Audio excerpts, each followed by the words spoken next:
Ladies and gentlemen, this is the 12th and final round. Right hand, Golovkin steps in and down he goes again. Unbelievable. Mayweather makes a pay.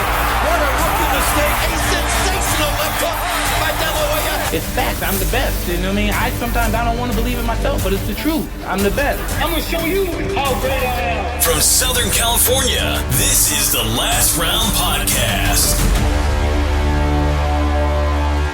Welcome back to another bonus edition of the Last Round Podcast, live inside the Staples Center, now called the Crypto.com Arena, immediately following Ryan Garcia's 6-round knockout, not TKO, it was a knockout. Was it a TKO or a knockout? Knockout.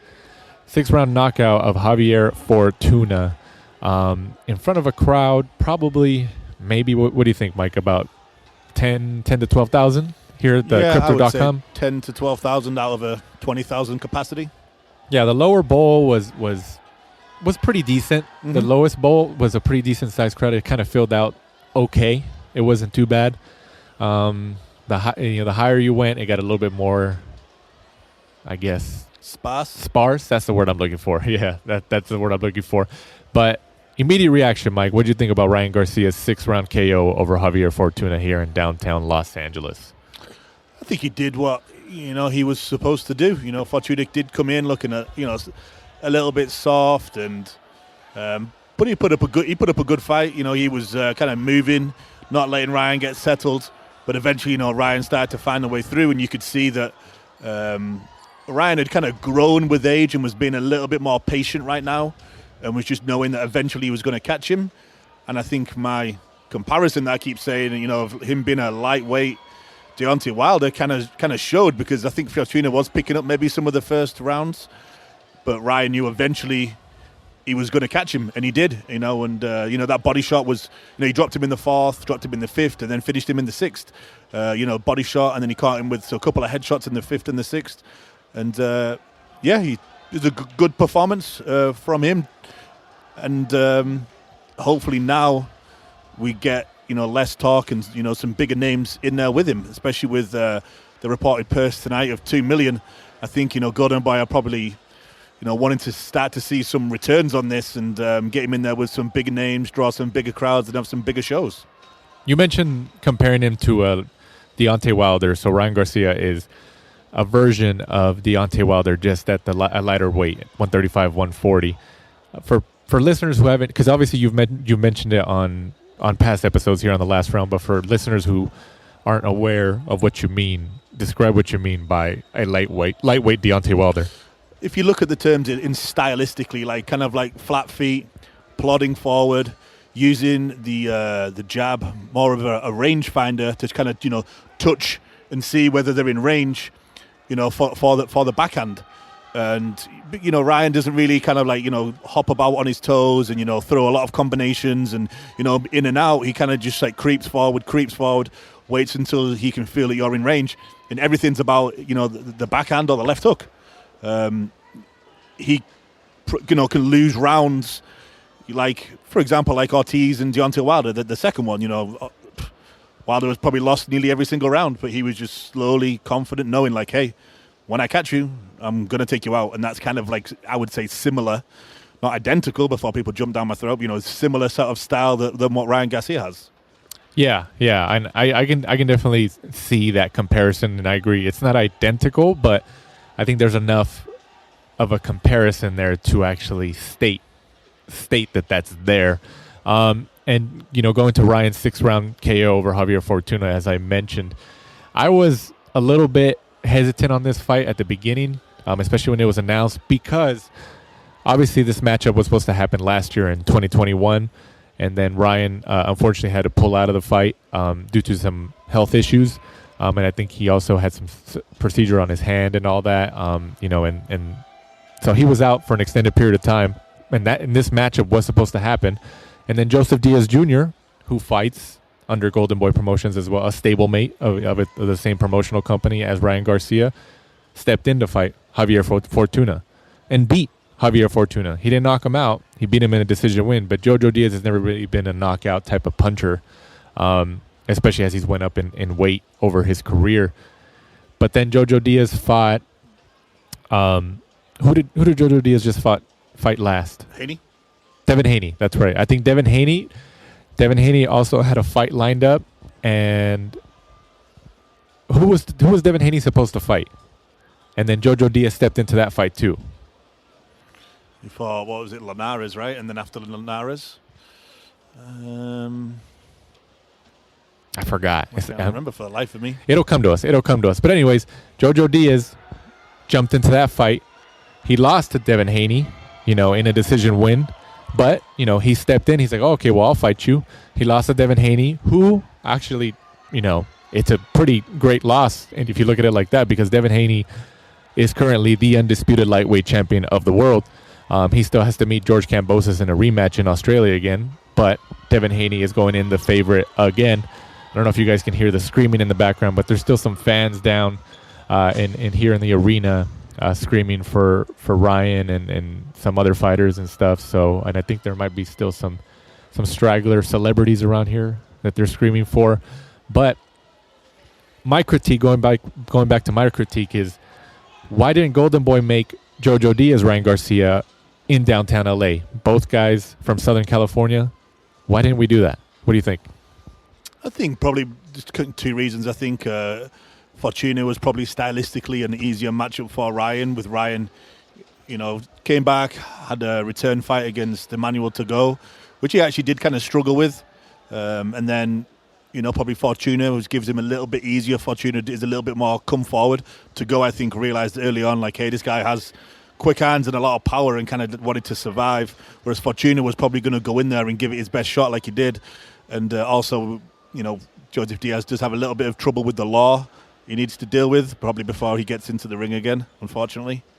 Right, yeah. And I'm glad you mentioned that, because I totally glossed over that. I forgot about that. And I think that might have hurt Jojo Diaz, because I'm sure there was talk about having Jojo Diaz, Ryan Garcia here in Staples Center tonight. But for one reason or another, Golden Boy and Oscar De La Hoya, Eric Gomez, Roberto Diaz decided to go in another direction and go against Javier Fortuna. I mean, either way it worked out. Ryan knocked him out. I think I predicted a knockout last week's episode. I think you also predicted a knockout. I think we knew Ryan was the favorite. Fortuna did catch him with a couple decent shots, but he couldn't really follow up on them. And the fight pretty much ended how we thought it was going to end. Ryan's reach is just too much. Fortuna did try to land a similar shot that Luke Campbell landed on Ryan when he knocked him down in Texas last year. But we were talking about this during the fight when we saw Fortuna trying to land that same shot. Luke Campbell's a taller fighter. Luke Campbell and Ryan Garcia are like similar in height, and Fortuna is way shorter than both of them. So tell me how that was going to work. Was that ever going to work? No, I don't believe so. I think, like you said, I think people have seen that and thinking that they can just kind of like come either over or around like the lazy jab that he uses as a rangefinder. But yeah, Ryan is even maybe at 140. I'd have to check, but Ryan would probably be like, he's big for 135, and I think he's probably going to be big for 140. He is, tall, skinny, even though he is filling into like his frame. And I think Dougie Fisher said something the other day. He could see Ryan going up as 147, even maybe 154 eventually when he kind of fills out and gets that man strength, as people like to say. But yeah, I still think the road to victory, the path to victory against Ryan is to really back him up. Don't let him use those long limbs, kind of like Tyson Fury, Deontay Wilder, because obviously I keep using that comparison. And it'd be good to see somebody that can get in there as a good defense. Maybe bob and weave a lot, come in, and kind of pressurize him just to see how he is, because obviously all the Southern California rumors of the sparring back in the day is he does kind of crumble under people that pressurize him. Right. And staying on the weight issue, Ryan did say in the ring after this fight that he plans to stay at 140 unless it's against his next fight or he gets a fight against Tank Davis. Then he's willing to go back down to 135. So what do you make of that? I mean, it's a fight we all want to see. I'd be happy with Tank Davis. I'd be happy with the four people I posted about. Either like a Joseph Diaz, a Rolly Romero, Devin Haney, or a Gervonta Davis. One of those four, in my opinion, would then, you start to say, like Ryan is the real deal. He is. It's put together. What he has, his strength that he has, and he's put it all in a good package, and he's beating the top contenders, and we can stop saying that he's kind of like all talk. The problem being is, like Rolly, Javante are on the other side of the street. The two that are actually probably like most attainable, Devin Haney, Joseph Diaz, and I think even Curran Batia posted something today saying that I'm assuming DAZN must have interviewed Devin in the crowd, and he'd said that the rematch with Kambosos doesn't necessarily have to be next. So could we slip in a little Ryan Garcia in between? I don't believe that. Neither do I. I think the contract probably does state that, because if you're Kambosos, why would you want him to go away? He could lose the belts to Ryan, and then he has to face him again for nothing. Right. Yeah. No, I don't believe that. I believe Kambosos is the type of fighter to say, no, I want to go right back in there. I want to go right back in there. I mean, obviously we don't know. We're not privy to the actual details of the contract. We've seen some, reports, but who knows? Take it with a grain of salt. But no, I don't believe that. I think maybe Devin or whoever said, I think it was Devin Haney, who Curran Batia was saying that the Kambosos fight doesn't necessarily be next. I think he just kind of threw that out there just to kind of make some noise and, just in case, like, oh, okay, maybe Kambosos will give me a step aside, I guess, if you want to call it like that. But Kambosos doesn't strike me as that. He's going to say, like, no, my rematch is next. I want it next. And if you think about it, ESPN and Top Rank have a deal with Devin Haney. They're not going to let him go back to DAZN and fight Ryan Garcia. They're not. And, and then Ryan's stuck. He's stuck at another crossroads again in terms of promotional politics. He's trying to fight a guy. He wants to fight a guy in Tank Davis, who's with PBC Showtime. And if you look at the numbers, Tank Davis is a bigger draw and he generates more revenue, way more revenue than Ryan Garcia has throughout his career. He's proven. So if you look at it from a fair standpoint, Ryan Garcia would have to go to Showtime and fight Gervonta Tank Davis. I don't see DAZN and Showtime doing a joint broadcast for that. I don't think the money is there.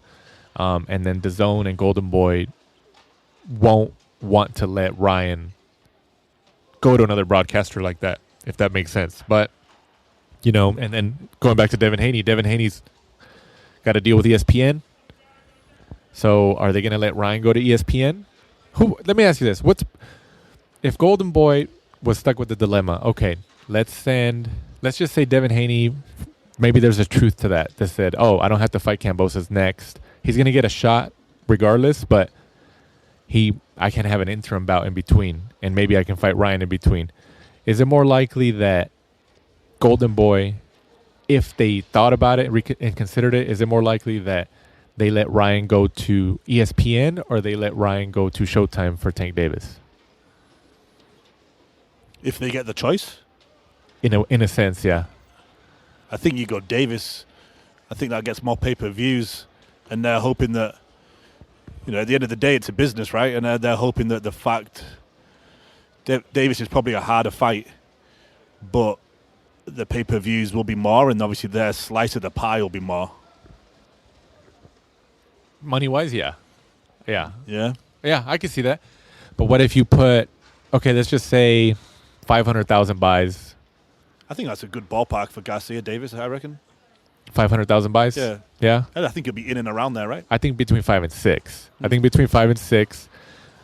But let's just say you put Ryan Garcia and Devin Haney on primetime ESPN on a Saturday, and they get how many viewers do you think? Oh, millions. Yeah. If you selected that, you've got football coming up. Right. Baseball season's already on. If they on. strategically place it after a certain sporting event. Dodgers game. Maybe. How many millions of viewers do you get? Obviously, the pay, you'll get more pay on pay-per-view and, more bang for your buck. Millions. But in terms of putting it on primetime ESPN, how many viewers do you think you would get right there? I'm really just going off the top of my head. I would say millions. 5? Maybe 4 or 5? 5 million. 3 to 4? Maybe even more. Yeah. I think at least 3. Something like that? I think you're talking millions upon millions for that. Yeah. Free, and the straight after a big game, people are like... The exposure you would get, think about it. Yeah. Think about the reach of that exposure, We were talking about joint broadcasts. You know, if Showtime and DAZN came together for Ryan Garcia, Tank Davis. Obviously, I don't think that's going to happen. The money's not there. We talked about, just before we started recording with some other media members, about Tyson Fury, Deontay Wilder, the last fight, how was it Showtime and ESPN came together, or was it Fox and ESPN?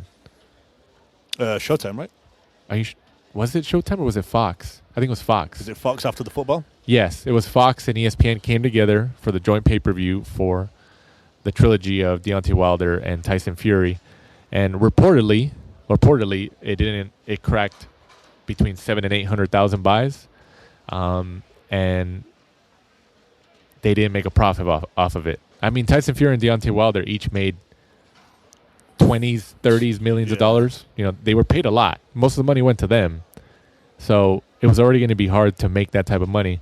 And if you see two heavyweight champions of the world, each guy at 6'7", 6'9", respectively, and you put the two biggest broadcasters in the world, essentially, ESPN and Fox together, and you don't make money on that fight, what does that say for the lower weight class? You know, not every fight is going to be a Mayweather-Pacquiao. It's not. And look at how much money Mayweather and Pacquiao each made for their fight. They made hundreds of millions. And those broadcasters probably still made money, right? Yeah, you'd imagine so. It's just crazy, the amount of promotion they put into it as well. Didn't they have like Tyson Fury and Deontay Wilder at like the college football final or something like that? Right.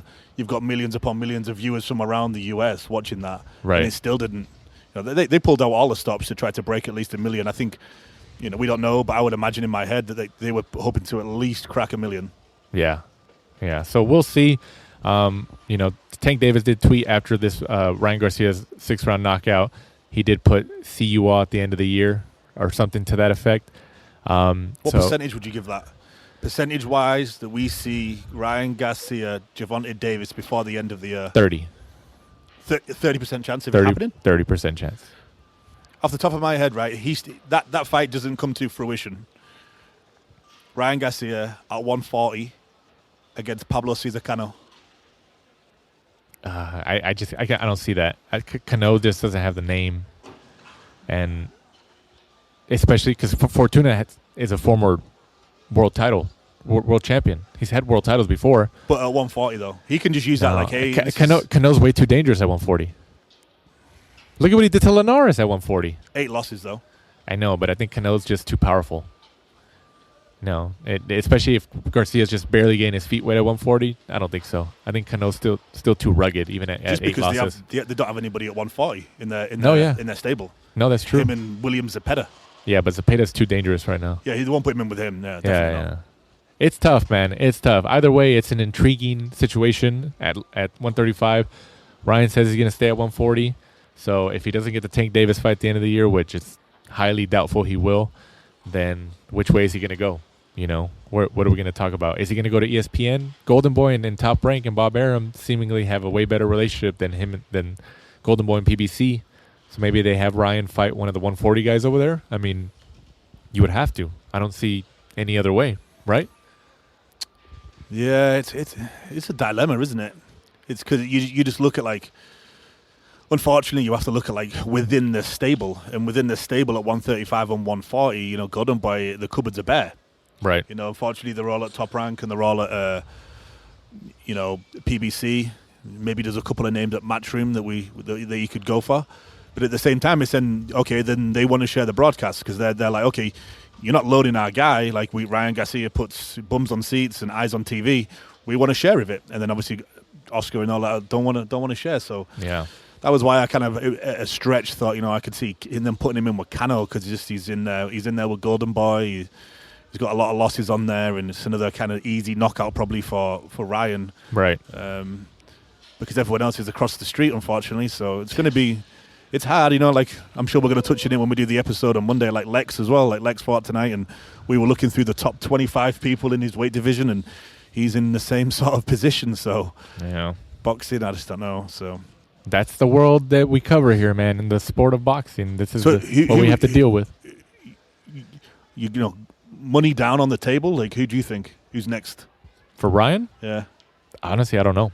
I don't. I wish I could give you a name, but I don't. Out of the four that I said, Joseph Diaz, Rolly Romero, Javonte Davis, and Devin Haney, who do you think's got the most chance? I would say Joseph Diaz, but it would have to be at 135. But I think Jojo Diaz would say, I'll fight him at 140. I don't care. Yeah. So, yeah, I would say. But, because okay, let's fight Fortuna. Okay, we'll fight another guy who beat Fortuna, Jojo Diaz. They can kind of market it that way.